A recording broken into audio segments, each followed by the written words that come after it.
अस्सलाम वालेकुम, welcome to Shopify course 8th and last module.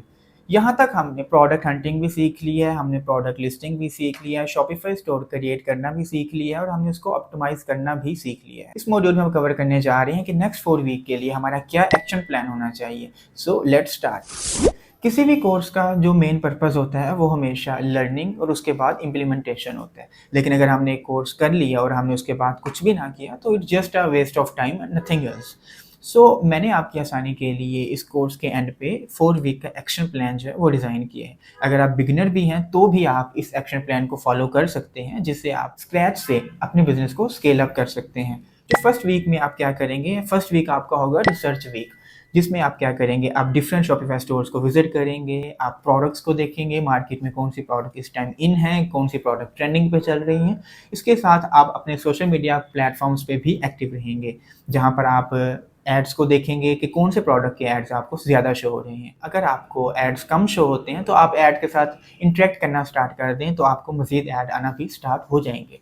अगर आप इसके लिए स्पेसिफिक अपनी एक प्रोफाइल रखना चाह रहे हैं तो आप वो भी यूज़ कर सकते हैं, लेकिन आप अपनी पर्सनल प्रोफाइल से भी ये काम कर सकते हैं। फर्स्ट वीक में हम प्रोडक्ट्स को देखेंगे, कौन से प्रोडक्ट ट्रेंडिंग में है, कौन से प्रोडक्ट ज़्यादा सेल आउट हो रहे हैं, और उनके शॉपिफाई स्टोर्स को भी हम देखेंगे कि किस तरह के स्टोर्स उन्होंने क्रिएट किए हुए हैं। क्या वो वन प्रोडक्ट स्टोर हैं, क्या वो नीड स्पेसिफिक स्टोर्स हैं, या वो जनरल स्टोर्स पे ज़्यादा सेल आउट हो रही है। तो इन चीज़ों को हम देख रहे होंगे। तो इसके साथ हम जो ट्रेंडिंग प्रोडक्ट हम चूज़ कर लेंगे, हमें लगेगा कि ये प्रोडक्ट जो है ये ट्रेंडिंग है मार्केट में, तो हम उस प्रोडक्ट की सोर्सिंग भी देखेंगे। अगर तो हम उसका स्टॉक परचेज करना चाह रहे हैं तो हम देखेंगे कि कहाँ से हम उसका स्टॉक परचेज कर सकते हैं, या अगर हम ड्रॉप शिपिंग करना चाह रहे हैं तो हम देखेंगे कि जिस प्लेटफॉर्म के साथ हम काम कर रहे हैं ड्रॉप शिपिंग के लिए, क्या उस प्लेटफॉर्म पे प्रोडक्ट अवेलेबल भी है या नहीं है। अगर तो अवेलेबल है देन वेल एंड गुड है, अगर अवेलेबल नहीं है तो आप उस प्लेटफॉर्म से रिक्वेस्ट भी कर सकते हैं। जैसा कि योर मार्ट का मैंने आपको रेकमेंड किया था, उसमें आप रिक्वेस्ट भी कर सकते हैं कि ये जो प्रोडक्ट है ये आप अपने स्टोर पे लाइव करें, मुझे ये प्रोडक्ट सेल आउट करनी है। फर्स्ट वीक में हम प्रोडक्ट रिसर्च पे काम कर रहे होंगे। फर्स्ट वीक में हम ट्रेंडिंग प्रोडक्ट हंट कर चुके हैं और हमने उस प्रोडक्ट को फेसबुक एड लाइब्रेरी और टिकटॉक एड लाइब्रेरी से एवेलुएट भी कर लिया है। फर्स्ट वीक के एंड पे हम ट्रेंडिंग प्रोडक्ट को सिलेक्ट भी कर चुके हैं और हम उसकी सोर्सिंग भी देख चुके हैं। सेकेंड वीक में हम अपने स्टोर का एक कैची सा नेम जो है वो डिसाइड करेंगे।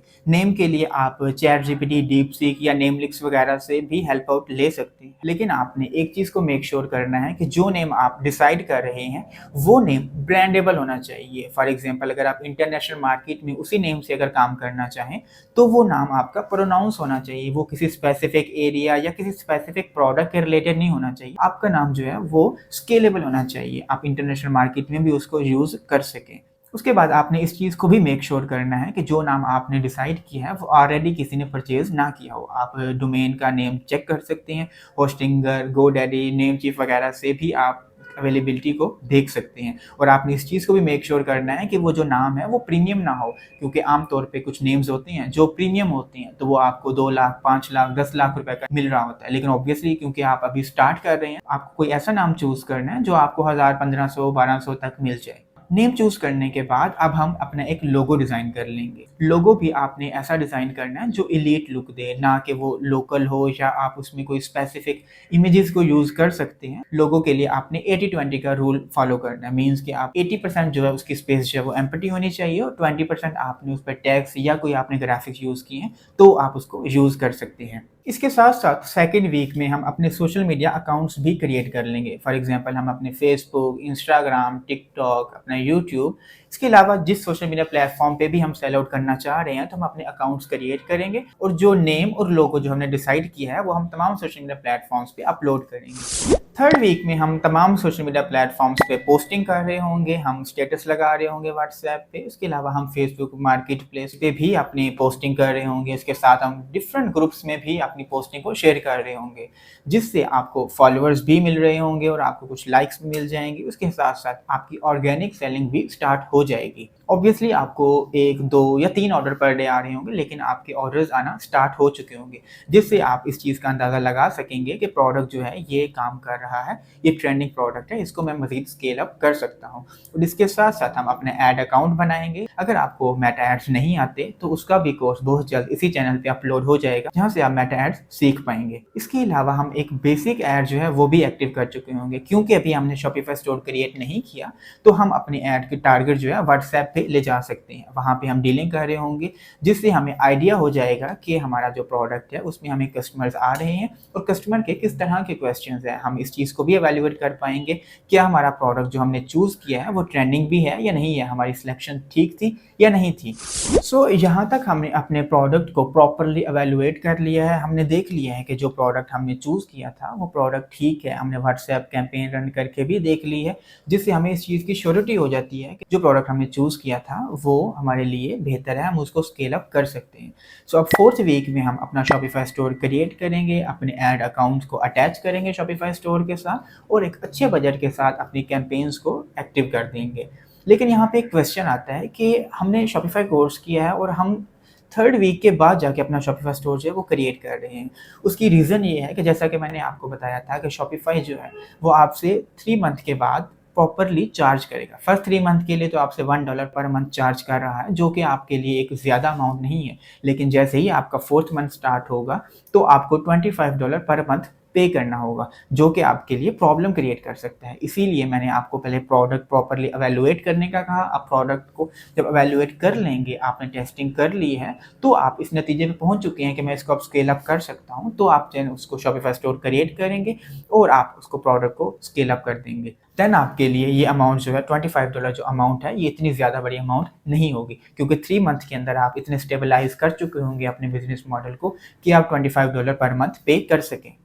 सो अब यहाँ पर इस कोर्स के एंड पे मैं आपको कुछ टिप्स देना चाहूँगा, जो कि आपके लिए इंशाल्लाह हेल्पफुल साबित होंगी। सबसे पहली टिप जो मैं आपको देना चाहूँगा वो ये है कि आपने कभी भी अपने कंपेटिटर को ब्लाइंडली फॉलो नहीं करना। आपने उसके प्रोडक्ट्स को, उसके एड क्रिएटिव्स को देखना है और उसको इंस्पिरेशन के तौर पे लेना है, ना कि आप उसको सिंपली कॉपी पेस्ट कर रहे हो। क्योंकि हो सकता है कि आपके कंपेटिटर की जो ऑडियंस है वो डिफरेंट हो और आपके स्टोर की जो ऑडियंस है वो डिफरेंट हो, लेकिन आपने वही प्रोडक्ट अपने स्टोर पे अगर लिस्ट कर दिया तो ऑब्वियसली आप कभी भी उस प्रोडक्ट को सेल आउट नहीं कर सकेंगे। सो आपने सिर्फ इंस्पिरेशन के लिए अपने कंपेटिटर्स को भी फॉलो करना है, ताकि आप देख सकें कि मार्केट में क्या ट्रेंड्स चल रहे हैं। सेकंड टिप जो मैं आपको देना चाहूँगा वो ये है कि कस्टमर के साथ आप हमेशा कंटेक्ट में रहें। फॉर एग्जांपल, अगर आपको कस्टमर ने ऑर्डर प्लेस कर दिया है, जब आप उसका ऑर्डर कंफर्म कर रहे हैं तो आप उसको कॉल करें कि मैं आपका ऑर्डर जो है आपने प्लेस किया था, तो आपका मैं एड्रेस कंफर्म करने के लिए आपको कॉल कर रहा हूँ। इससे क्या होगा, एक तो आप कस्टमर का फ़ोन नंबर भी कंफर्म कर लेंगे, क्या ये फ़ोन नंबर जो है वो करेक्ट फ़ोन नंबर है, और इसके साथ साथ आप इस चीज़ को भी कंफर्म कर लेंगे कि कस्टमर जो है वो इंटरेस्टेड है प्रोडक्ट बाय करने के लिए।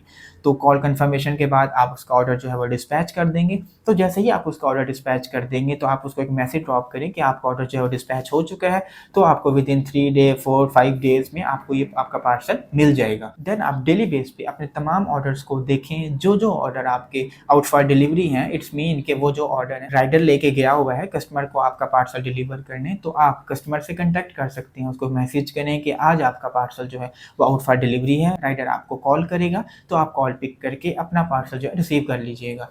उसके बाद जैसे ही आपका ऑर्डर डिलीवर हो जाता है तो आप कस्टमर से दोबारा कॉन्टैक्ट करें कि आपका हमारा पार्सल डिलीवर हो चुका है, तो आप काइंडली अपना रिव्यू दे दें। और जो पॉजिटिव रिव्यूज़ आपके होंगे वो आप अपने सोशल मीडिया प्लेटफॉर्म पे भी शेयर कर रहे होंगे, और जो नेगेटिव रिव्यूज़ होंगे उससे आप लर्न कर रहे होंगे किन चीज़ों का हमें नेक्स्ट टाइम ख्याल रखना है। थर्ड एडवाइस जो मैं आपको देना चाहूँगा वो ये है कि आप सोशल मीडिया प्लेटफॉर्म पे एक्टिव रहें और मेंटोर्स को और जो भी उस फील्ड के रेलिवेंट लोग हैं उनको फॉलो करें और उनकी पोस्ट के साथ इंगेज करें। इससे क्या होगा कि जैसे ही मार्केट में कोई न्यू अपडेट आती है, फॉर एग्जांपल जैसे अभी रिसेंटली एंड्रोमेडा अपडेट आई थी मेटा की, तो आप अगर आपने मेंटोर्स को फॉलो किया हुआ है, आप इंगेजमेंट शो कर रहे हैं उनके पोस्टों के साथ, जैसे ही कोई मार्केट में न्यू अपडेट आएगी तो आपको उसके बारे में आइडिया हो जाएगा, तो आप अपने हिसाब से उसको एडजस्ट कर सकेंगे। इसके साथ साथ आप अपनी स्किल्स को अपग्रेड करते रहें। आप शॉर्ट कोर्सेज ले सकते हैं, यूट्यूब पे रेलेवेंट वीडियोस देखें, ताकि आप अपनी फील्ड में अपडेटेड रहें।